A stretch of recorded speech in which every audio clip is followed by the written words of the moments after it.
So for our example here, we're actually looking at a data set I've gotten from a previous stats class. And what I asked them is, how many kids do you want to have when you're older?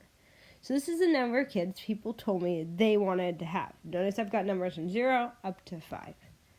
I want to go ahead and put this on a histogram, and because when I look at this, there's not much spread, that is, it doesn't go very high or very low, the numbers are all pretty close together, I'm going to go ahead and count by ones.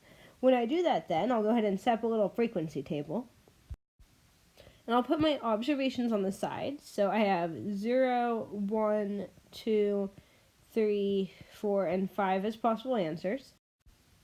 Then I'll go ahead and put the count on the right side.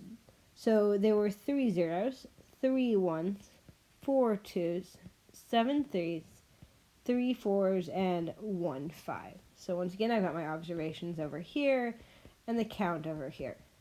Now because I'm going to be counting by ones, I don't actually need to bin this. That is, 0 will have its own bar, 1 will have its own bar, 2, and so forth.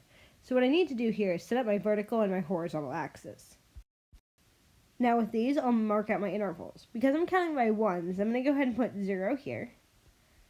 Then I'll move over to 1, move over to 2, 3, 4, and 5. Now when you draw these by hand, and when you generate them later on using Minitab or even Excel, it's important our axis goes a little bit beyond our last bar so we don't cut anything off accidentally. Next, I need to go ahead and label my vertical axis, and I notice that this goes with count, and my counts run between 1 and 7, so I need to have markers up to 7 on the vertical. Now I've got those, I'm ready to add my bars. Now, I had 3 people who said 0, so I'm going to put a bar at 0 that's 3 tall.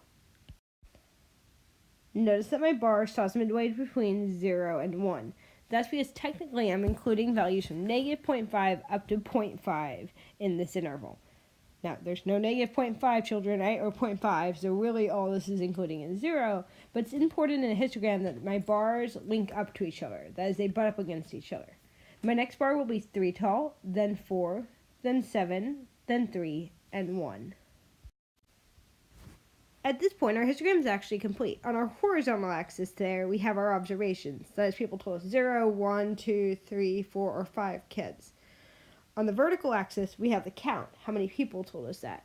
So for instance, we can look at the tallest bar here in the center, and this bar right here represents the people who said they wanted 3 kids, and we can tell that according to this, there are 7 people who said that. Now, it turns out that this is just one histogram we could create from the data, though. So in the next video, we'll take the same data set and create a whole different histogram with it.